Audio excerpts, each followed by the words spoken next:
Hello students, today we are starting with very basic definitions of electrochemistry. Electrochemistry की कुछ बिल्कुल basic definitions को लेकर चल रहे हैं. सबसे पहले बात करते हैं electrical conductance.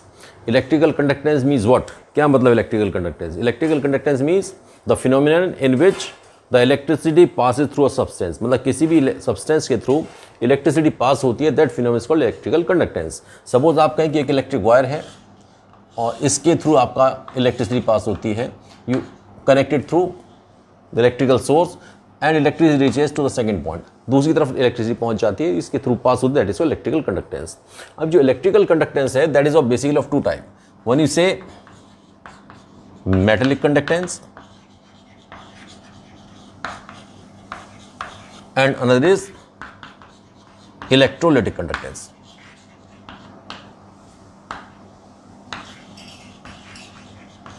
Metallic conductance and electrolytic conductance. अब मेटलिक कंडक्टेंस क्या है? Basically metallic conductance means when electricity passes through a metal. अब मेटल में आप लोग यूज़ करते हैं मेटल के वायर्स, जैसे कॉपर है, सबसे कॉमन है कॉपर है, एल्यूमिनियम है, even iron is also use. Iron wires are also use as earthing cables. ना इन वायर्स के थ्रू किसी मेटल के थ्रू इलेक्ट्रिसिटी का पास होना, दैट इज मेटलिक कंडक्टेंस. अब ये मेटलिक कंडक्टेंस बेसिकली स्कोप है किसका? फिजिक्स का. फिजिक्स में आप लोग पढ़ते हैं कि if electricity pass through substance, जैसे आपका कॉपर है, सिल्वर है, गोल्ड है, all these metals they are good conductor of electricity. जिनके through maximum amount of electricity pass हो जाती है, they are called conductors. And the substance through which electricity can not pass, practically zero electricity pass through them. मतलब उनके through negligible है, almost zero है और electricity pass नहीं होती है, दे आर कॉल्ड इंसुलेटर्स. तो बेसिकली इसमें दो तरह के सब्सटेंस आप कहते हैं. One is your conductors.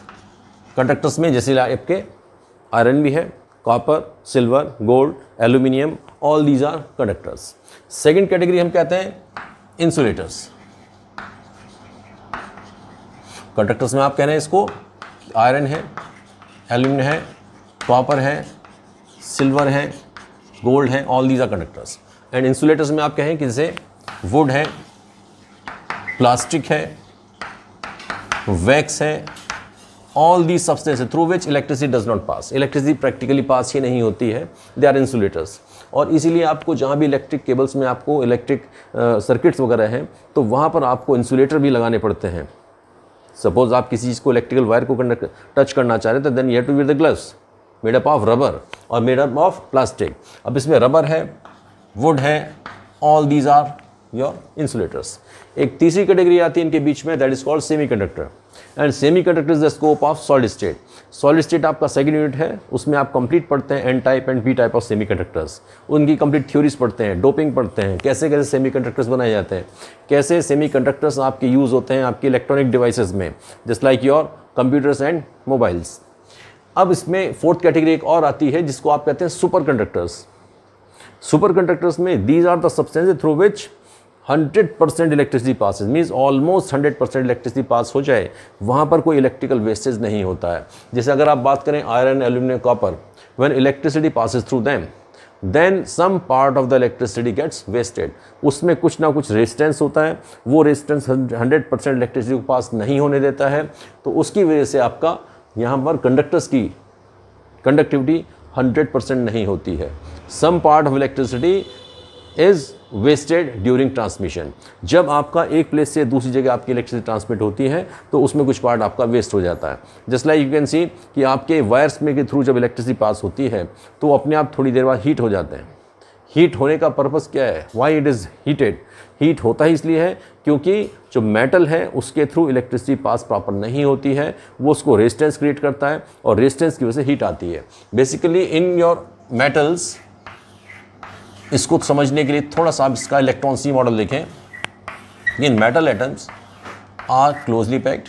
Metals के अंदर suppose it iron, copper, gold, silver कुछ भी होगा, इसके अंदर the atoms are positive charge. Metal के जितने एटम्स होते हैं आर पॉजिटिव चार्ज. इन पॉजिटिव चार्ज एटम्स के लिए एक वर्ड यूज होता है, they are called kernels, KERNEL, kernels. And negative charge electrons are embedded in the interstitial space. जो इलेक्ट्रॉन है, because the metal has donated the electron, लेकिन electron donate करके किसी दूसरे सब्सटेंस को नहीं दिया है, that electron remains in the interstitial space, ये इंटरस्टिशियल स्पेस में होता है। अब इसमें जब भी आप इलेक्ट्रिसिटी पास करेंगे, so this positive will attract negative and the electrons will not be able to move, electron आराम से मूवमेंट नहीं करेगा।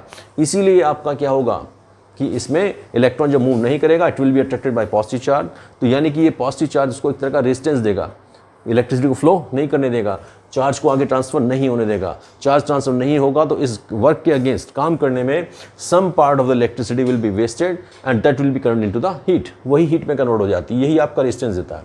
इस मॉडल को, ये जो आपने बताया कि इलेक्ट्रिकल मॉडल इलेक्ट्रिसिटी की कंडक्शन को एक्सप्लेन करने के लिए हम एज्यूम करते हैं कि मेटल्स के अंदर metal atoms are positive charge, they are called kernels, and negative charge electron, जो उनके इलेक्ट्रॉन वैलेंस शेल के इलेक्ट्रॉन हैं, वो उनके इंटरस्टिशियल स्पेस, जो वेकेंट स्पेस है, उसमें होते हैं। इसके लिए एक वर्ड यूज होता है electron sea model, this is called electron sea model.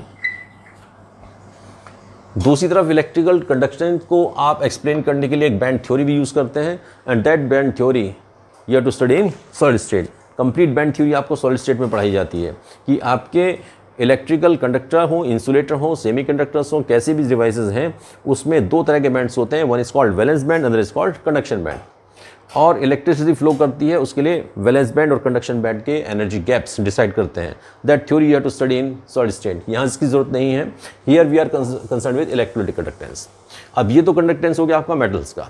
Next बात करें हम electrolytic conductance. Electrolytic conductance you have seen in junior classes also कि if you have taken an electrolyte, कि सपोज आपने कोई इलेक्ट्रोलाइट लिया, मे बी कि you have taken NaCl, molten NaCl आपने लिया और आपने इसमें रख दिया है in a vessel, and this vessel has been fitted with two metal plates, one is called cathode, other is called anode. Now the metal plate attached with positive terminal is anode and it is attached with negative terminal is called cathode. So you have anode and cathode, and when you pass electricity, so basically what happens that this NaCl breaks into ions. NaCl will break into ions, Na positive and Cl negative. Then Na positive goes to negative plate, Cl negative goes to positive plate. And these ions they carry the electricity. ये ions ही electricity को carry करते हैं. This is electrolytic conduction. Electro means electricity and lysis means breaking. इसमें दो word हैं. This is your electrolytic conduction.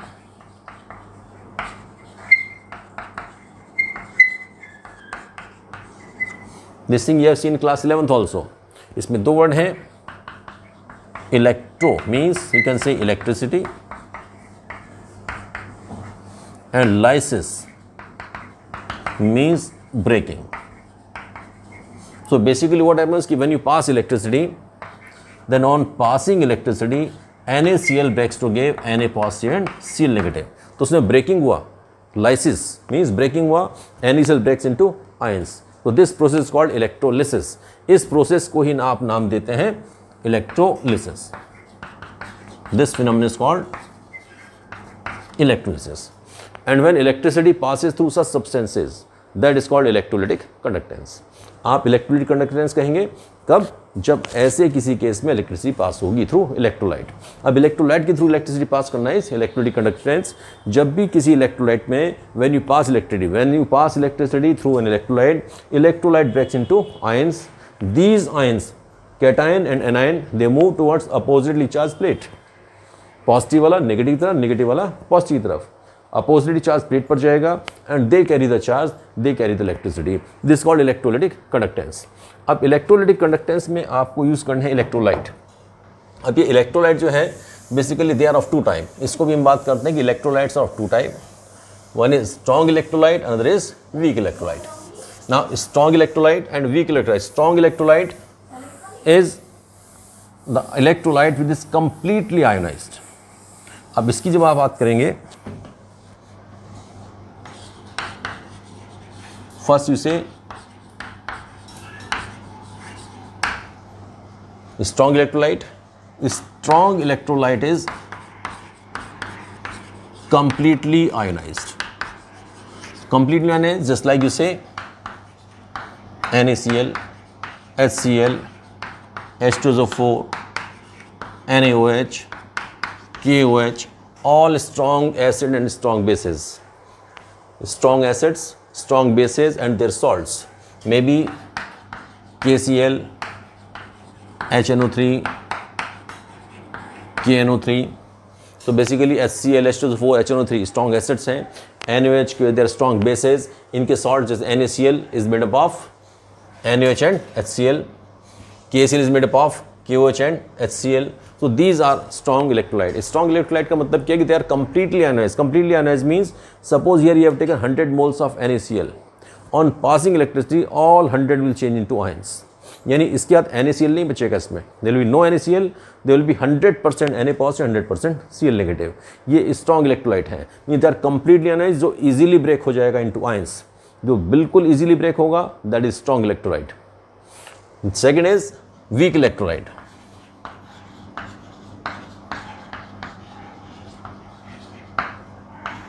Weak electrolyte is the electrolyte which is not completely ionized. Completely ionized नहीं होता है. Just like you say NH4OH, CH3COOH, CH3COO NH4. These you have seen in class 11th also. 11th में पढ़ चुके हैं आप. Ammonium hydroxide, acetic acid, ammonium acetate. All these are weak base, weak acid, salt of weak base and weak acid. तो जितने भी आपके weak वाले हैं उनसे जो electrolyte बनते हैं they are weak electrolytes and they are not completely ionized. Not completely ionized means if you dissolve 100 moles of CH3COH or NH4OH or CH3CONH4, then out of them only 2, 3, 4 molecules will be ionized. Rest will remain as such. कि suppose आपने NH4OH लिया है, you dissolve into water, it will give NH4 positive plus OH negative. ये electricity pass करने पर भी होता है और वाटर में डिजोल्व करने पर भी होता है. This process happens on passing electricity and this process happens on dissolving in water also. यानी आप वाटर में डिजोल्व करें तब भी आयंस बनते हैं और अगर आप इसमें इलेक्ट्रिसिटी पास करें तब भी आयंस बनते हैं. अब यहाँ पर suppose you taken 100 moles initially, तो it is 0 and after passing electricity will see कि only few will be changed into ions. Rest will remain as such.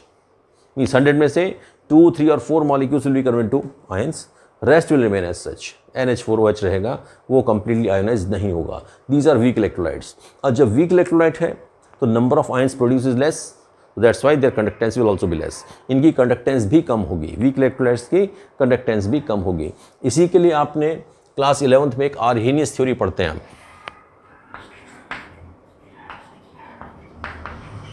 Arrhenius theory basically explains the nature of electrolytes. कि electrolyte क्यों ऐसा करते हैं, कैसे electricity pass करने break होते हैं. तो वो कहता है कि आपका फर्स्ट थियोरेटिकल एक्सप्लेनेशन आर्हेनियस का कि electrolyte is a substance which breaks into ions on passing electricity. तो फर्स्ट उन्होंने कहा कि electrolyte is a substance which breaks into ions on passing electricity or on dissolution in water. Basically this ionization, ions में break होने का जो process है दोनों तरीके से होता है, ऑन पासिंग इलेक्ट्रिसिटी और simply on dissolution in water. Means अगर ये NaCl आप पानी में डिसॉल्व करेंगे it will break into Na positive Cl negative. वो अपने आप ही आयंस में ब्रेक हो जाता है. अब उसमें कहता है कि ये जो इलेक्ट्रोलाइट है ये वही सब्सटेंस है जो ब्रेक होगा, किस में ब्रेक होगा, आयंस में. ठीक है. तो on passing electricity, next point वो कहता है, और on dissolution in water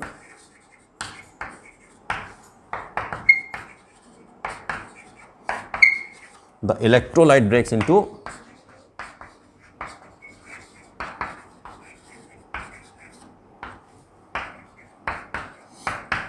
positively charged cation and negatively charged anion.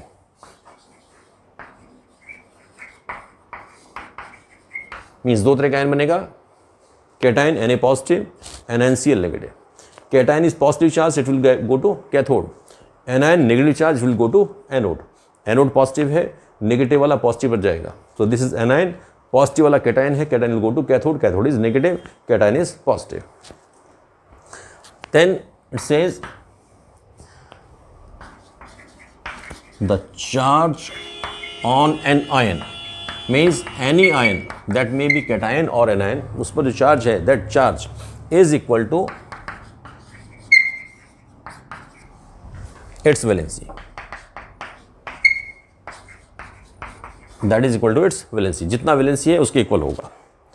And next it says कि the extent of ionisation, the extent of ionisation means कितना आयनाइज होगा, how much it will B ionised. That is called its degree of dissociation. The extent of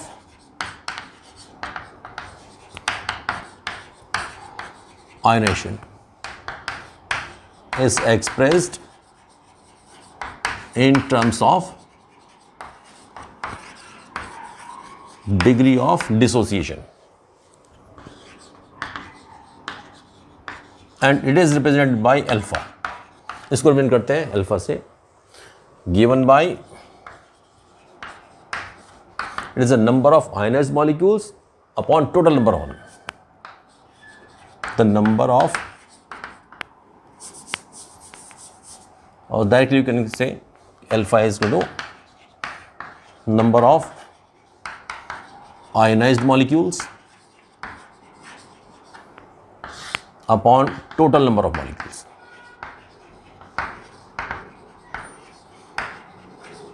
Means out of the total molecules, how many have been ionized? Suppose 100 molecules you have taken and all 100 are ionized. So 100 upon 100, it will be 1. Means some completely ionized हो गया.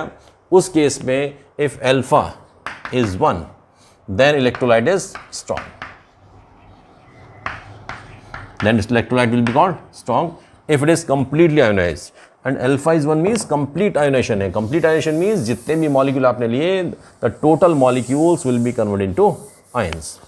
And if alpha is less than 1, if alpha is less than 1, then electrolyte will be weak electrolyte. अब electrolyte में आप भी मान के चलिए कि there may be either strong electrolyte, there will be weak electrolyte. Intermediate बीच में कुछ नहीं है. Either 100% ionization or very weak ionization means only few molecules will be ionized. यानी 100 लिए तो 1, 2, 3, 4 molecules ionized होंगे, सारे ionized नहीं होंगे, that will be weak electrolyte. इसमें अब इसमें आपको strong weak electrolyte का डिफरेंशिएशन आ गया होगा. बेसिकली इस आर्हीनियस थ्योरी जो हमने डिस्कशन किया है यहाँ पर, ये बेस है आपकी इलेक्ट्रोकेमिस्ट्री का, but normally it is not given as such in your book. As such इस नाम से आपको नहीं पढ़ाया जाता है इसके, लेकिन ये सारे पॉइंट वही हैं जिसके बेस पर आपकी total theory, total electrochemistry base करती है. ना this is your strong and weak electrolyte. अब बात करते हैं हम इसके अंदर, जब आप कंडक्शन की बात करेंगे, रेजिस्टेंस की बात करेंगे, तो नेचुरली वहाँ पर आपका लॉ आ जाता है ओम्स लॉ. तो अब हम बात करेंगे इसके अंदर ओम्स लॉ की.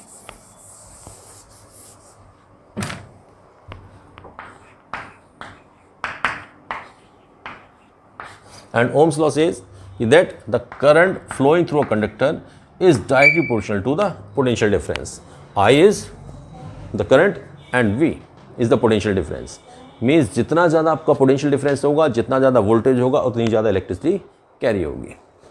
And if you say I is equal to, so V upon R, I is the current, it is measured in ampere, V is potential difference, and this R is the basic term which you have to study, that is your resistance. And this resistance is basically the property of a substance by which it does not allow the electricity to flow. ये आपका हर metal के अंदर, हर non metal के अंदर होता है, whether it is a conductor or it is insulator, हर एक metal, non metal के अंदर एक प्रॉपर्टी होगी, they will resist the flow of electricity, मतलब इलेक्ट्रिसिटी को फ्लो करने से रोकेगा, उसको 100% पास नहीं होने देगा। जब पास नहीं होने देता है, अगर वो 100% रोक देता है इलेक्ट्रिसिटी को, if it blocks the flow of electricity, insulator, if it allows most of the part, आपकी अगर मोस्टली इलेक्ट्रिसिटी पास हो जाती है तो कंडक्टर है, और अगर इसको ब्लॉक कर देता है देन इंसुलेटर है। अब इसमें आर जो है रेजिस्टेंस, वो आता कैसे? अभी हमने डिस्कशन किया था कि that in metals the atoms are positively charged because they donate electron, and electrons donate by these metal atoms they remain in interstitial space. Electricity carry ही इलेक्ट्रॉन करते हैं, these electron basically they transfer the charge. अब electron का movement easily नहीं हो सकता है because there is positive charge, this positive does not allow this electron to move, तो there is a resistance created by these positive charges, ये इसको current को फ्लो नहीं करने देता है, यही कॉज है आपका रेजिस्टेंस का। वैसे आपको कॉज कहीं नहीं पढ़ाया जाता है, इट्स नॉट गिवन एनीवेयर, आपकी बुक्स में नहीं लिखा जाता है, रेजिस्टेंस पढ़ाया जाता है, बट ये कहाँ से आता है, क्यों आता है, वो चीज़ें डिस्कशन नहीं होती है। Now this resistance is found to be directly proportional to length and inversely proportional to cross sectional area. यानी कि जो आपका कंडक्टर है, जैसे आपका एक वायर है, तो इसकी लेंथ जितनी ज़्यादा होगी रेजिस्टेंस उतना ज़्यादा होगा। Resistance directly proportional to length, length जितना ज़्यादा होगी रेजिस्टेंस उतना ज़्यादा होगा, यानी जितना ज़्यादा दूर इलेक्ट्रिसिटी ट्रैवल करेगी उतना ही ज़्यादा उसके अंदर वेस्टेज आएगा। And R is inversely proportional to cross section area, यानी क्रॉस सेक्शनल एरिया अगर ज़्यादा होगा तो रेजिस्टेंस कम होगा, क्रॉस सेक्शन एरिया कम होगा रेजिस्टेंस आपका ज़्यादा होगा। अब इसको भी they are not discussed anywhere, but छोटे से दो तीन चीज़ें लाइफ में आप डेली देखते हैं इन चीज़ों को, बट यू डोंट रियलाइज़ कि इसका कहाँ एप्लीकेशन है। जैसे अगर आप देखें हीटिंग एलिमेंट्स, अगर आपने देखे हों तो हीटिंग एलिमेंट्स में हमेशा इस तरह की कॉइल बनाई जाती है, this type of coil is there heating element में। Now why it is so, ये कॉइल की फॉर्म में होता है इसलिए है कि when you make it in the form of coil its length increase, आप इसको स्ट्रेच करिए, length will be very high, बहुत ज़्यादा लेंथ होगी। आपने लेंथ बढ़ाने के लिए इसको कॉइल की फॉर्म में दिया है, जितना ज़्यादा लेंथ होगा उतना रेजिस्टेंस इसका ज़्यादा होगा, रेजिस्टेंस ज़्यादा होगा तो रेजिस्टेंस में electricity will be wasted, means metal electricity को फ्लो नहीं करने देगा, और फ्लो जब नहीं करने देगा इसको रोकेगा, तो due to that electricity will be converted to the form of heat and light, तभी ये हीटर का काम करेगा, इससे लाइट और हीट दोनों निकलेंगे। तो आपके जो हीटिंग कॉइल्स होती हैं वो कॉइल की फॉर्म में होती हैं, क्यों होती हैं? Reason is because resistance directly proportional to length. एक और देखेंगे आप कि सपोज आप देखें बैटरी के वायर्स देखें, if you see the wires of battery और if you see the cables at your home, then these cables are made up of very fine cables, बहुत छोटे बारीक बारीक से तार होते हैं, very fine, very thin wires are there and they are twined around one another, एक दूसरे से आप ऐसे लपेट के आप सिंगल उसको वायर बना देते हैं, and this single wire you see, आप उसको पूरा का पूरा एक वायर दिखाई देता है। Now why it is so, if you see a single wire then it is a, suppose ये आपका एक वायर है तो सरफेस एरिया यही है, अब आप इसको 20 से डिवाइड कर दें, if you divide it then this surface area will increase, आप इसको फर्दर डिवाइड कर दें, फर्दर डिवाइड करें, सरफेस एरिया इंक्रीज करते जाएगा। ये नंबर ऑफ वायर आपके ज़्यादा होंगे तो सरफेस एरिया ज़्यादा होगा, सरफेस एरिया ज़्यादा होगा तो रेजिस्टेंस आपका कम होगा। तो आपके बैटरी वायर जहाँ डीसी वोल्टेज है वहाँ पर आपको रेजिस्टेंस कम से कम होना चाहिए, जिससे कि मैक्सिमम इलेक्ट्रिसिटी कंडक्ट हो जाए। या आपकी जो कॉपर वायर्स एट होम आप देखते हैं उसके अंदर भी आपका कम्बिनेशन होता है बहुत सारी बारीक वायर्स का, very thin wires that twined on one other, एक दूसरे के ऊपर लपेट करके उसको एक वायर बनाया जाता है। क्यों? जिससे कि एरिया आपका एरिया ज़्यादा हो जाए तो रेजिस्टेंस कम हो जाएगा, तो maximum electricity will flow through that. अब ये आपका बात आता है resistance directly all L into inverse to A. अगर आप कहेंगे directly proportional to L upon A, equal करेंगे you have to use a constant rho into L upon A, and rho is called specific resistance, or we use a term resistivity, एक term use करते हैं आप resistivity. अब resistivity की अगर आप unit निकालें, आर जो है इसकी यूनिट होती है आपकी ohm, in class 10th you have seen, इसकी यूनिट आप ओम ऐसे करके आपको बनाया जाता है this way, and you seen class 10। अब बात करें हम कि स्पेसिफिक रेजिस्टेंस या रेजिस्टिविटी, तो rho will be equal to R into A upon L, R A upon L. अब इसको R is resistance ohm, A is cross sectional area. Cross sectional area means अगर आप मीटर में करेंगे तो metre square and length will be metre, but in chemistry when you say, जब आप cell की बात करेंगे तो यहाँ पर आपके मीटर नहीं लगा सकते, सेल आपके छोटे छोटे सेल्स होते हैं, okay, and in that cell you can not insert the metre scale, आप उसे मीटर स्केल नहीं लगा सकते हैं। अगर आप देखें आपका बटन सेल है, very small cell use in your watches, उसमें आप मीटर में मेजर नहीं कर सकते हैं, और the cells which are available in the labs उसमें आप मीटर स्केल नहीं बैठा सकते हैं, तो नॉर्मली वी यूज सेंटीमीटर। तो यहाँ पर जब यूनिट आपकी इसकी आएगी तो ohm centimetre square upon centimetre means it will be ohm centimetre. Now here don't try to follow that MK system, means MK system will not be followed. MK system की बात आप नहीं करेंगे, क्योंकि केमिस्ट्री में normally we use centimetre, we use gram if you have to measure the weight. अगर weight की बात करेंगे तो नॉर्मली हम ग्राम से बात करते हैं, और अगर लेंथ की बात करते हैं तो नॉर्मली हम लोग सेंटीमीटर में करते हैं। So here chemistry is slightly different than your physics. Physics chemistry में थोड़ा सा डिफरेंस आपको मिलेगा, that length you will measure in centimetre and mass is measured in grams, because quantity in terms of amount is always measured in terms of gram mole। वहाँ पर हम बात करते हैं हमेशा ग्राम मोल की। अब ये हो गया आपका कि rho is to R into A upon L. अब ये आपका स्पेसिफिक रेजिस्टेंस या रेजिस्टिविटी। अब there are two phenomenons, one is if electricity passes through substance, electricity pass हो रही है तो it is called conductance, and it is being blocked, इसको कोई चीज़ रेस्ट कर रहा है तो it is called resistance. Means conductance और रेजिस्टेंस दो फिनोमिनन है, एक इसके थ्रू पास होना दैट इज कंडक्टेंस, और एक इसके through resistance, they will be inversely proportion. अगर रेजिस्टेंस ज़्यादा है कंडक्टेंस कम होगा, रेजिस्टेंस कम है कंडक्टेंस ज़्यादा होगा। जैसे अगर आप बात करें आयरन की और आप बात करें गोल्ड की, तो गोल्ड के थ्रू इलेक्ट्रिसिटी बहुत ज़्यादा पास होती है, it's conductance is very high because resistance is very low. Iron के अंदर resistance is very high so conductance is very low. अब इसमें इसी क्वांटिटी का रेजिस्टिविटी का जस्ट अपोजिट हम बात करें तो that is called specific conductance, and that specific conductance is represented by kappa and it is 1/ρ।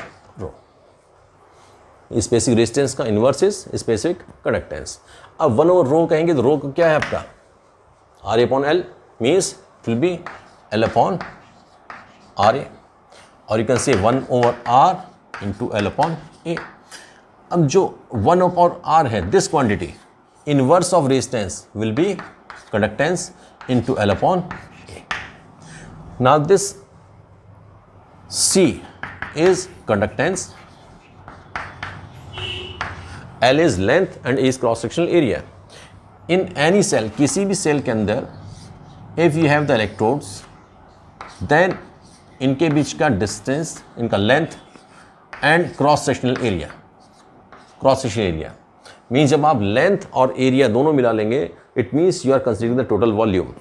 तो ये L/A इनके बीच की डिस्टेंस, इनका एरिया कांस्टेंट होता है, फिक्स होता है, and that fix constant is called cell constant.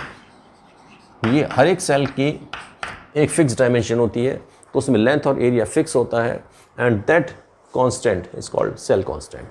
तो अगर आप कहें कि if L/A kappa will be, if L/A is 1, अब अगर आप L/A 1 कर दें तो C will be equal to kappa, then kappa will be equal to C, or you can say it's low 1/R। means specific conductance क्या है, is the conductance of all ions, conductance of all ions produced by an electrolyte taken in conductive cell whose cell constant is unity।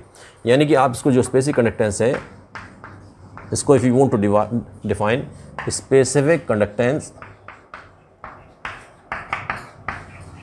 is the conductance of all ions produced by an electrolyte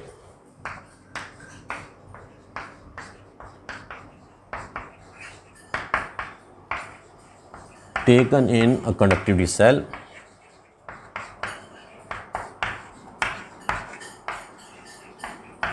whose cell constant is unity.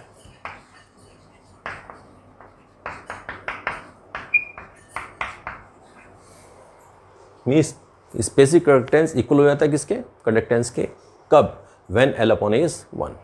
L means length and cross section area दोनों ही 1 हो जाए. अब दोनों ही चीज़ 1 कब हो जाएंगी, जब आपका वॉल्यूम 1 हो जाएगा. इट मीन्स अगर आप if you take a cubic vessel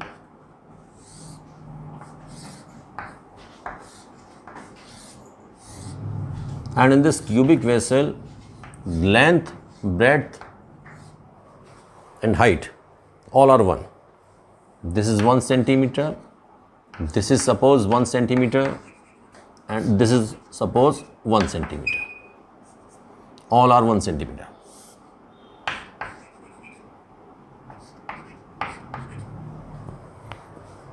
One centimeter, 1 centimeter, 1 centimeter. Length, breadth and height, all three are 1 centimeter. It means volume will be 1. And this part, you make it the electrode. Means यहाँ पर आप metal plate लेने इसको और इस पर आप electricity pass करें. And inside it you fill it with electrolyte. इसके अंदर आपने इलेक्ट्रोलाइट भरा. देन जो इलेक्ट्रोलाइट का कंडक्टेंस होगा, total conductance, that will be specific conductance. क्योंकि यहाँ पर लेंथ भी 1 है, क्रॉस सेक्शन एरिया भी 1 है, तो L upon A is 1. Because L upon A is 1, then conductance will equal to specific conductance. इसको आप दूसरे सेल में नहीं ले सकते हैं. देखिए, if you want to measure or you want to define, suppose this type of cell you have taken, this is for theoretical purpose and for practical purpose it is different thing. Practically तो आप बनाएंगे cell ऐसे, in a container it is fitted with 2 electrodes. अब आप इनकी अगर electrodes के बीच की बात करें एंड इलेक्ट्रोलाइट, देखिए distance between them is this much, इतना ही वॉल्यूम कवर हो रहा है. इसका वॉल्यूम आपका बीच में यही है. But actually electrolyte is here also, electrolyte on both side. Electrolyte इसमें एक्स्ट्रा है आपका, यहाँ पर भी इलेक्ट्रोलाइट है, यहाँ भी इलेक्ट्रोलाइट है. कंडक्टेंस तो इनका भी होगा, बट आपको कंसिडर करना है किसके बीच में, इलेक्ट्रोड्स के बीच का लेंथ और cross section area, that should be 1. But इस केस में 1 नहीं आएगा. That's why what we have done, कि इसकी जो वॉल्स हैं उन्हीं को हमने इलेक्ट्रोड बना दिया है, सो दैट टोटल इसका लेंथ और क्रॉस सेक्शन एरिया दोनों ही चीज़ की 1 हो जाती है. Length and cross section area becomes 1. In that case the total conductance will be called specific conductance. इसी को आप स्पेसिफिक कंडक्टेंस कहेंगे. अब स्पेसिफिक कंडक्टेंस में अगर हम बात करें कि conductance will depend on its concentration also. There are so many factors on which the conductance of electrolyte will depend. Electrolyte की कंडक्टेंस बहुत सारे फैक्टर पर डिसाइड करेगी.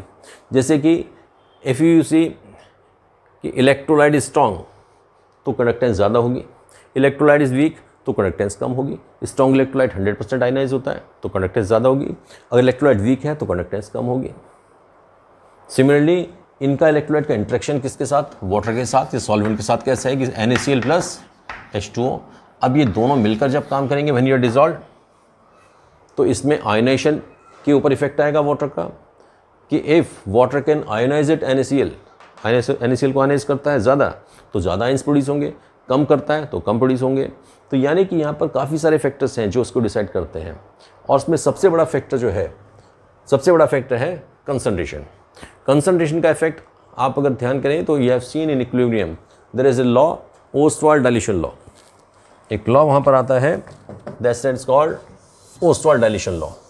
हालांकि वहाँ पर एज सच नहीं पढ़ाया जाता है, but it is discuss there कि degree of dissociation is directly proportional to 1/√C और डायरेक्टली प्रोपोर्शनल टू √V. एक ओस्टवाल्ड डाइल्यूशन लॉ आपका आता है क्लास 11th में कि डिग्री ऑफ डिसोसिएशन कंसंट्रेशन के इन्वर्सली प्रोपोर्शनल होता है और डाइल्यूशन के डायरेक्टली प्रोपोर्शनल होता है. मीन्स अगर डाइल्यूशन बढ़ाएंगे तो डिग्री ऑफ डिसोसिएशन ज़्यादा होगा, डाइल्यूशन कम करेंगे तो डिग्री ऑफ डिसोसिएशन कम होगा। अब डाइल्यूशन से क्या मतलब है? If you have a solution, suppose you dissolve NaCl in water and in this solution if you add NaCl, suppose solution है this is NaCl plus water, इसके अंदर suppose you add more NaCl, यानी solute ज़्यादा डालेंगे। If you add solute what will happen? It will become thick, गाढ़ा हो जाएगा, thick हो जाएगा, कंसनट्रेट हो जाएगा। And if you add water it will become dilute. Dilute solutions में आपका वाटर कंटेंट ज़्यादा होता है, कंसनट्रेटेड सॉल्यूशन में सॉल्यूट ज़्यादा होता है। तो इफ़ यू ऐड वाटर तो what will happen? It will become dilute. और डाइल्यूट होने पर वाटर ऐड करने पर क्या होगा? इसका वॉल्यूम इंक्रीज करेगा। तो वॉल्यूम इंक्रीज कब करता है? जब आप इसमें सॉल्वेंट डालते हैं, व्हेन यू ऐड सॉल्वेंट। और अगर आप सॉल्यूट डालेंगे तो वॉल्यूम इंक्रीज नहीं करता है, कंसंट्रेशन बढ़ती है। तो अगर आपने सॉल्यूट डाला है, if you have added solute तो concentration will increase, if you add solvent तो वॉल्यूम विल इंक्रीज। तो अगर आपने वॉल्यूम बढ़ाया तो कंसंट्रेशन कम हुई।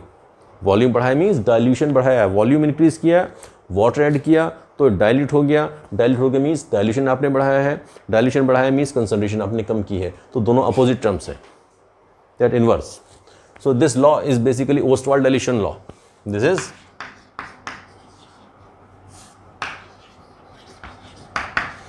Ostwald dilution law. You must have the idea of these laws. In laws का आपको idea होना चाहिए। अगर नहीं है तो then you have to see the video of class 11th. Class 11th का आपको इक्विलिब्रियम वीडियो देखना पड़ेगा।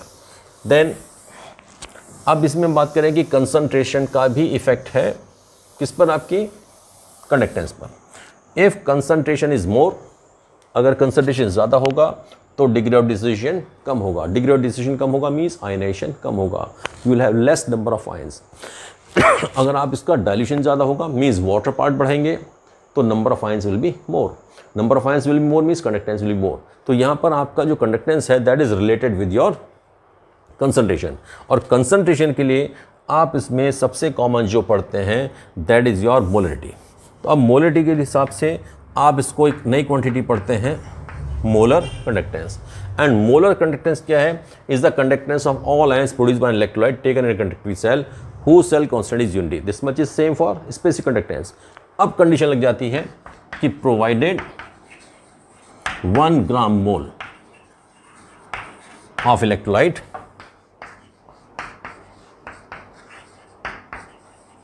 Has been dissolved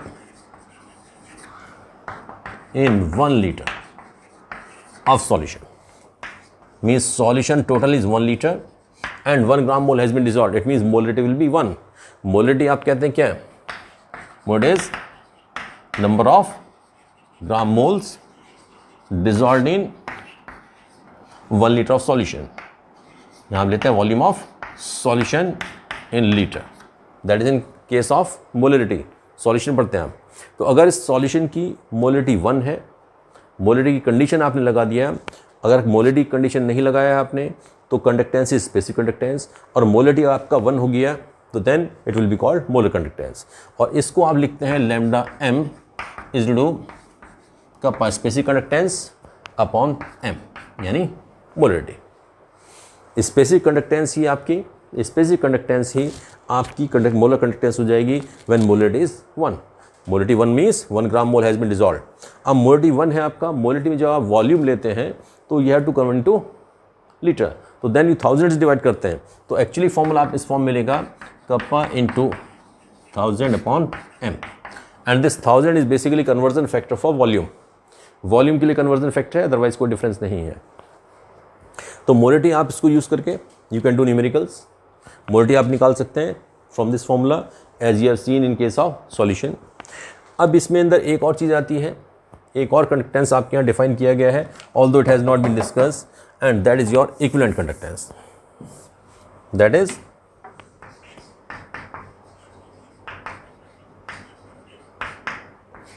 equivalent conductance. और इक्विवेलेंट कंडक्टेंस के लिए हमने आपको एक टर्म यूज़ किया है सॉल्यूशंस में, नॉर्मेलिटी। नॉर्मेलिटी में डिफरेंस क्या आता है? मोलरिटी में होता है number of gram mole in 1 litre, and normality होता है आपका number of gram equivalents upon volume of solution and that is in litre. और नंबर ऑफ ग्राम इक्विवेलेंट्स, जैसे नंबर ऑफ ग्राम मोल निकालते हैं आप कैसे, weight upon molecular weight. Gram equivalent निकालते हैं आप weight upon equivalent weight. Equivalent weight भी we have discuss in solution. अब इसमें सेम कंडीशन रहेगा कि equivalent conductance the conductance of all ions produced by electrolyte taken in conductivity cell whose cell constant is unity. Means इसी के अंदर आपने cell constant 1 है, length breadth height everything is 1 centimetre. उस कंडीशन में total conductance is actually specific conductance. अब इसमें condition लग जाएगा कि प्रोवाइडेड 1 ग्राम इक्विवेलेंट। सिंपल इसमें थोड़ा चेंज कर देते हैं कि 1 ग्राम इक्विवेलेंट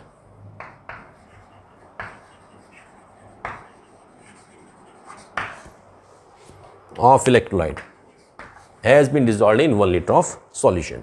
अगर आपने 1 ग्राम इक्विवेलेंट डिजॉल्व किया है, पहले 1 ग्राम मोल था तो मोलर कंडक्टेंस, 1 ग्राम इक्विवेलेंट लिया तो आपका इट इज इक्विवेलेंट कंडक्टेंस। और यहाँ कंसंट्रेशन जब आप इसकी बात करते हैं it becomes normality n and lambda m will become lambda eq and will become n. Simple difference. Equivalent conductance. अब इसमें मोलिटी आप निकाल लेते हैं इसमें normally by using this formula which you have read in solution. एक formula और अक्सर यूज हो जाता है कि normality is to n into m। अगर आप मोलिटी निकाल लें तो उससे n फैक्टर से मल्टीप्लाई करके आपकी नॉर्मलिटी निकल जाती है। एक्चुअली नॉर्मलिटी आपके कंसेप्ट नहीं है, it has not to be discussed and it has not to be calculated, but still कभी कभी फॉर्मूला इसके ऊपर बेस आपका न्यूमेरिकल आ जाता है। तो n into m is called normality. अब n क्या है, this n factor is basically if you से यू हैव एसिड, तो इन केस ऑफ एसिड कितने H उसके अंदर है that is called n। Suppose आप कहें कि आपके पास you have HCl, HNO3, H2SO4, you have H3PO4, ये सभी आपके एसिड्स हैं। इनके केस में N, H is 1, 1H, 2, 3, number of H positive ions, कितने H पॉजिटिव बनाता है that is called its N factor. वो N फैक्टर यहाँ रखिए, नॉर्मलिटी आप निकाल सकते हैं इससे। Similarly for basis it is NaOH, KOH, so we say CaOH whole twice, you have AlOH whole thrice this way. So how many OH it is having? That is called its N. कितने OH है base में that is called N. आप N से multiply करिए molality को, you will get normality. Direct आपका numericals के base पर आप सॉल्व कर सकते हैं। अब एक टॉपिक और इसमें करते हैं, measurement of conductance. Measurement of conductance and that measurement of conductance के लिए आपको थोड़ा सा you have to depend on a physics. Physics में आप पढ़ते हैं Wheatstone bridge and that Wheatstone bridge will use conductance measure करने के लिए। We don't have any method, there is no method to measure the conductance.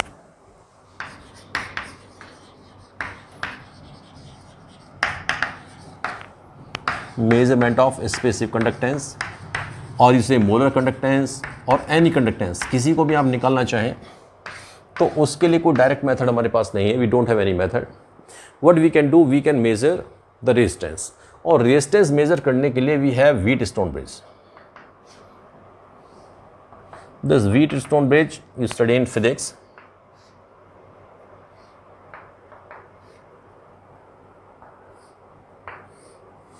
And what actually is the Wheatstone bridge? In Wheatstone bridge there are 4 resistances.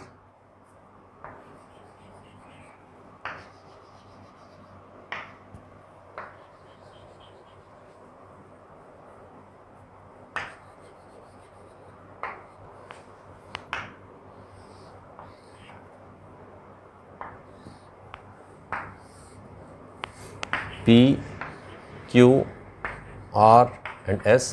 4 resistances. You have a galvanometer for the measurement of voltage. Here you have a battery.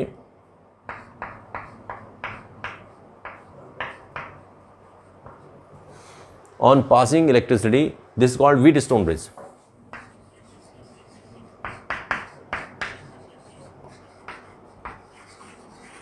And this experiment also you have to perform in class 12। इसमें आप एक complete experiment भी perform करते हैं कि these 4 resistances are arranged, out of these 4 1 is unknown. आपको suppose Q निकालना है, तो इसको अरेंज करने पर नल पॉइंट पर means when the reading is 0, जब इसमें रीडिंग आपका 0 आएगा, at that time P upon Q is to R upon S।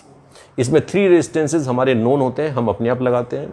4th आपका कोई वायर है जिसका आपको रेजिस्टेंस मेजर करना है, कि suppose you have copper wire, you have iron wire, you have metal wire, any wire you have, उसका resistance आपको निकालना है, तो उसको आप यहाँ अटैच करते हैं। Then P upon Q is R upon S, 3 resistances are known, एक आपका निकल जाएगा। This one you can measure, this called basically Wheatstone bridge.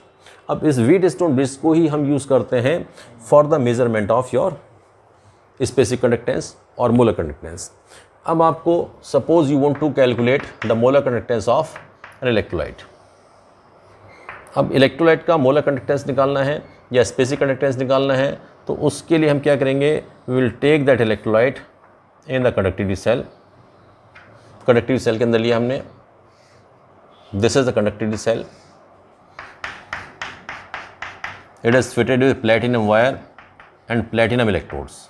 Platinum इसलिए ले रहे हैं कि resistance becomes very low, so that minimum amount of electricity will be wasted, and electrodes are also made up of platinum, platinum electrode and platinum wire.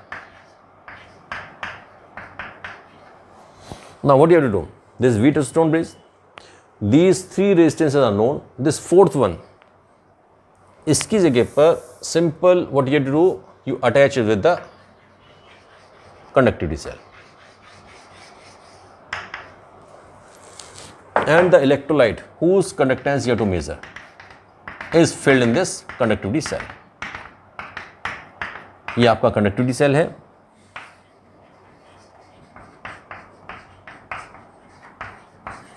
and in this conductivity cell you have taken the electrolyte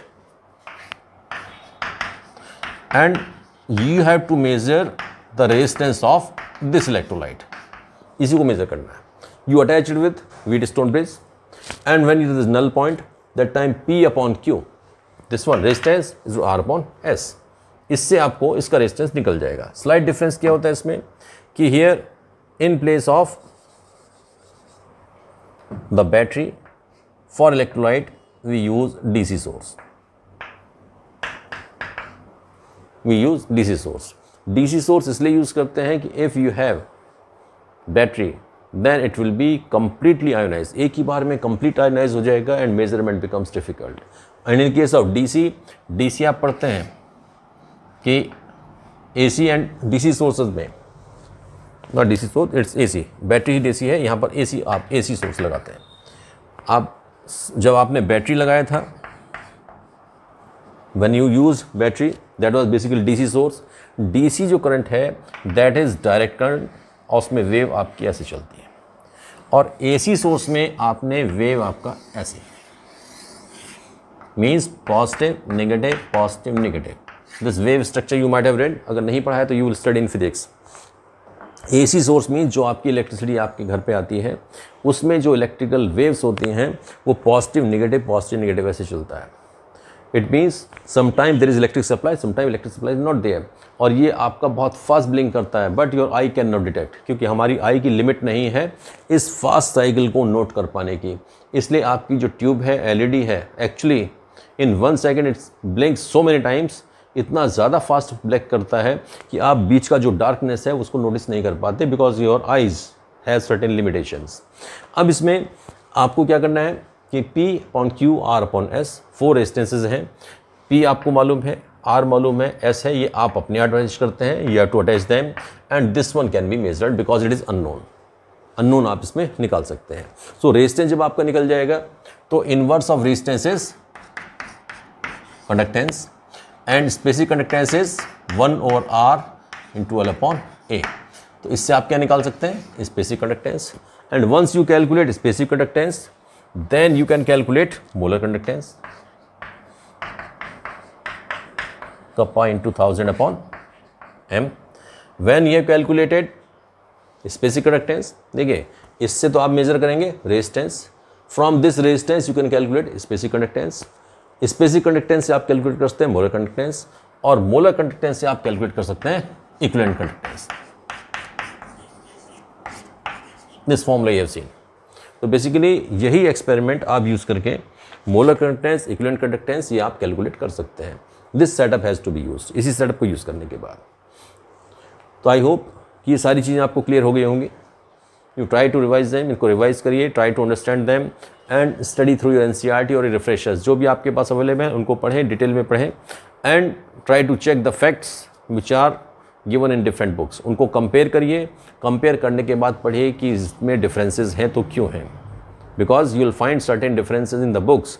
आपकी refreshers में NCERT में जो detail दिया गया है, so you will find some differences are there. तो why the differences are there? Actually, I have tried to clear all the doubts, all those things which have not been discussed in books. आपका जैसे AC DC source का कोई explanation आपकी books में नहीं दिया गया है, and so many other things which have not been given कि रेजिस्टेंस कहाँ से आता है, क्यों आता है, क्यों लेंथ आपकी बढ़ाने से आपका रेजिस्टेंस आपका बढ़ता है। They are not given in your books, but I have tried to explain them so that you can understand them easily, जो आपसे अच्छे से समझ में आ जाए। आई होप इसको समझ पाए होंगे। If you could understand then like this video, share this video and subscribe the video. Thank you. God bless you.